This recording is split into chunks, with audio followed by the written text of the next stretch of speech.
Hello, welcome back. आज मैं आपके साथ बहुत ही अच्छा आइडिया शेयर करने जा रही हूँ। ये है टी शर्ट है जो लंबी है, ये काफ़ी इसको छोटा करना है। ये जो जिसके नाप की करनी है टी शर्ट, ये मैंने इसके ऊपर बिछा ली है। लंबी वाली टी शर्ट को नीचे बिछाना है और जिसके नाप की करनी है छोटी वाली टी शर्ट है उसको ऊपर बिछाना है। अच्छे से इसको बिछा लेना है। ऊपर से जो शोल्डर की सिलाइयाँ होती हैं, सिलाइयों से सिलाइयाँ मिला के जितनी भी आपको लंबी करनी हो, या फिर आप बॉडी मेजरमेंट से कर रहे हैं तो जितनी आपको लंबी चाहिए वहाँ तक ये मार्क लगा लेना है ऐसे। तो इतना मार्क लगा के उसके बाद इसको सीधा मार्क करना है। ये जो ऊपर की जो टी शर्ट है ये थोड़ा गोलाई में है, और नीचे वाली जो टी शर्ट है जिसको अल्टर करना है वो जो है वो स्ट्रेट है। तो जो मैंने सेंटर में ये वाला मार्क लगाया है ना, इसी के अकॉर्डिंग बाकी के सभी यहाँ पे मार्क लगा लूँगी। इसको सीधा काटना है। तो आप चाहें, अगर आपकी गोलाई में है थोड़ी सी, कभी कभी टी शर्ट कुछ टी शर्टें जो होती हैं नीचे से गोलाई में होती हैं, तो अगर गोलाई में है तो आप इसको गोलाई में भी लगा सकते हैं। तो अब ये जितना ये लेंथ इसकी आई है उसको मैं नीचे से मेज़र कर रही हूँ। ये देखो 4 इंच पे ये मार्क लगा है, तो 4 इंच पे साइड्स पे भी मार्क लगा लेना है इस तरीके से। ये जो है मार्क, ये तैयार जो टी शर्ट तैयार होगी ना लेंथ उसकी, वो वाला मार्क है। इसके अलावा हमको जो एक और मार्क लगाना है जिससे उसकी फोल्डिंग वाला मार्जिन भी लेना है। तो अब इसको मैंने ये मार्क कर लिया। इसको पूरा इस तरीके से सीधी लाइन ड्रॉ कर लेनी है, पूरा इसको मार्क कर लेना है ऐसे। तो उसके बाद मैं आपको यहाँ पे एक और चीज़ बता देती हूँ। अभी जैसे ऊपर की वाली टी शर्ट गोलाई में थी, अगर आपको इसमें भी गोलाई देनी है तो आप ना बस थोड़ा सा इसका थोड़ा सा हिस्सा, पौना हिस्सा आप ले सकते हैं। अभी देखो ये जो पट्टी है ये कितनी है, 1 इंच चौड़ी है नीचे की जो फोल्डिंग पट्टी है, और हम लेंगे यहाँ पे 1.5 इंच। तो पहले ये मार्किंग वाला जो है ना मार्जिन वाला मार्क लगा लेते हैं तकरीबन 1.5 इंच तक। और यहाँ पे जो गोलाई अगर देनी है आपको, तो पहले यहाँ पे गोलाई दे लेनी है, सेंटर से गोलाई देनी है। तो जैसे मैंने बताया कि कुछ टी शर्ट्स गोल होती हैं, नीचे से गोलाई में होती हैं हल्की सी यहाँ पे सेंटर से। तो बिल्कुल आधा इंच की ऐसे गोलाई देनी है, बस सेंटर में ही और कहीं नहीं, ऐसे आधा इंच के मार्जिन से। आधा से भी कम हो तो चलेगा, आधा इंच से ज़्यादा मत देना, नहीं तो फिर जो हम फोल्डिंग वाली सिलाई लगाएंगे ना तो वो इस पे अच्छे से लगेगी नहीं।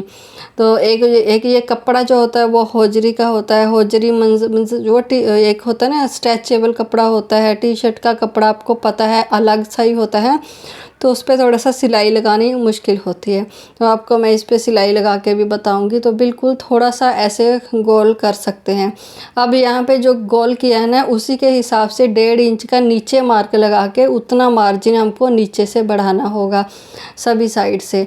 तो अब मैं यहाँ पे तो जो मैं गोलाई नहीं दे रही हूँ, मैं इसको स्ट्रेट ही कर रही हूँ। तो फिर मैं स्ट्रेट के हिसाब से ही 1.5 इंच का मार्क लगाऊंगी, ये जो मार्जिन वाला है।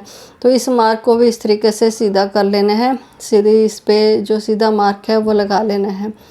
तो दोनों साइड को दोनों चीज़ें मैंने आपको बता दी हैं कि अगर आप गोलाई में लगाना चाहते हैं तो भी, अगर आप स्ट्रेट बनाना चाहते हैं तो भी सिंपल सा तरीका है। तो अब यहाँ पे मैं स्ट्रेट वाला बनाऊंगी, स्ट्रेट लाइन यहाँ पे ड्रॉ कर लूँगी ऐसे। तो इसको जो नीचे वाली है जो मार्क लगा है उसको इस तरीके से काट लेना है, जो एक्स्ट्रा है जितना भी। अब यहाँ पे आप और ज़्यादा रखना चाहते हैं तो और ज़्यादा भी रख सकते हैं।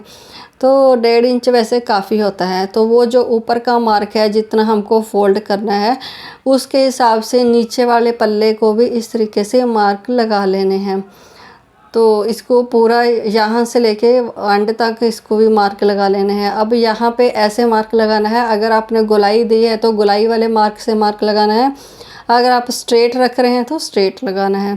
तो दूसरी साइड भी इस तरीके से मैंने मार्क लगा लिए हैं। इसको भी हम एक यहाँ पे भी लाइन ड्रॉ कर लेंगे अच्छे से, ताकि हम जब इसको सिलाई करें तो हमको सिलाई लगाना आसान हो।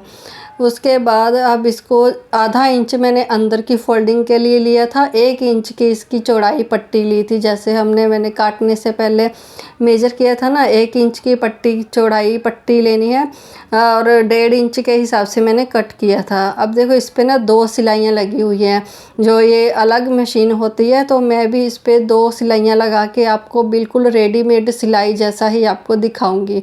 सबसे पहले ये वाली फोल्ड करके इसको ऐसे सिलाई लगा लेनी है, आधा इंच अंदर की और 1 इंच की पट्टी चौड़ाई में फोल्ड की है। और जो ये सिलाई लगानी है ये थोड़ा सा खींचना नहीं है इस कपड़े को, मतलब आपको ना जब ऐसे हम इसको फोल्ड करने के बाद इसके ऊपर सिलाई लगाएंगे ऐसे, तो जहाँ पे भी ये कपड़ा सेट होता है वहाँ पे ही रख के इसको सिलाई लगानी है। इसको इस कपड़े को बिल्कुल भी खींचना नहीं है, तो नहीं तो आपकी जो टी शर्ट की फिनिशिंग अच्छी नहीं आएगी, खींचा खींचा सा कपड़ा लगेगा, तो ऐसे रेडीमेड जैसी भी आपको बिल्कुल नहीं लगेगी, बिल्कुल बेकार सी लगेगी। तो ध्यान रखना है कि ये सिलाई लगाते टाइम कपड़े को बिल्कुल भी खींचना नहीं है। तो बस इस तरीके से इसको सेट करते जाना है और इसके ऊपर सिलाई लगाते जाना है। जितना भी कपड़ा आपने फोल्डिंग के लिए रखा है बस उतना ही रखना है, ज़्यादा कपड़ा फोल्डिंग में दे दोगे तो आपकी टी शर्ट छोटी हो जाएगी। तो बस यहाँ पे जहाँ से सिलाई शुरू की थी वहीं पे सिलाई को ख़त्म कर दिया इस तरीके से। सिलाई की जो है एक ही जितना भी आप लगा रहे हैं ना साइड में, वही साइड में लगाना है, नहीं तो ये चौड़ाई कम ज़्यादा हो जाती है। सिलाई आड़ी टेढ़ी नहीं लगानी है मतलब। तो ना अब नीचे की सिलाई ले, जैसे जितना वो रेडीमेड सिलाई थी ना, जितना उसमें स्पेस दे के सिलाई लगाई हुई थी, सेम उसी तरह से एक और सिलाई ऐसे लगा देनी है। एक पैर का जो सिलाई मशीन का फुट होता है उसका एक पैर का डिफरेंस देते हुए दोनों सिलाइयों में इस तरीके से सिलाई लगा देनी है। इस टाइम भी जो कपड़ा है खींचना नहीं है, बिल्कुल जहाँ पे भी सेट आता है बस पकड़ के वहीं से ही सिलाई लगानी है। सिलाई जहाँ से शुरू की थी वहीं पे पक्का करके ख़त्म करके सिलाई को इसको काट देना है। धागे जो हैं वो साथ में ही काट देने हैं अच्छे से, जो भी एक्स्ट्रा धागे हैं उनको काट देना है। अभी मैं आपको दिखाती हूँ कि कितनी अच्छी इसकी जो सिलाई आई है। ये जो मार्क होते हैं वे तो मिट जाते हैं, इसकी कोई प्रॉब्लम नहीं है। अभी देखो मैंने बिल्कुल भी खींचा नहीं है और बिल्कुल रेडीमेड सिलाई जैसी सिलाई लग रही है। देखो जो दोनों सिलाइयों का डिस्टेंस है ना वो भी एक बराबर है। सिंपली आप इस तरीके से लगा सकते हैं। कोई टी शर्ट का कपड़ा ऐसा होता है कि उस पर सिलाई नहीं लगती है, तो मैंने उसका वीडियो रिसेंटली अपलोड किया है, आप मेरे चैनल पे जाके ज़रूर देखिएगा कि अगर डायरेक्ट सिलाई नहीं लगती है तो उसको भी आप इस तरीके से कैसे लगा सकते हैं। तो ये थोड़ा सा मैं बता देती हूँ कि अगर सिलाई नहीं लग रही है ना इस कपड़े पे, एक टी शर्ट के कपड़े पे सिलाई कभी कभी नहीं लगती है, तो ऐसे आप नीचे पेपर रख के इसके ऊपर ऐसे सिलाई लगा सकते हैं। तो ये आइडिया बहुत आपके काम आएगा। वीडियो अच्छी लगी तो लाइक ज़रूर करना, अगर चैनल पे नए आए हैं तो चैनल को सब्सक्राइब भी ज़रूर कर लेना जी। अगर आप यही वीडियो फेसबुक पे देख रहे हैं फॉलो भी ज़रूर कर लेना। मिलते हैं एक नेक्स्ट वीडियो में। Thank you for watching.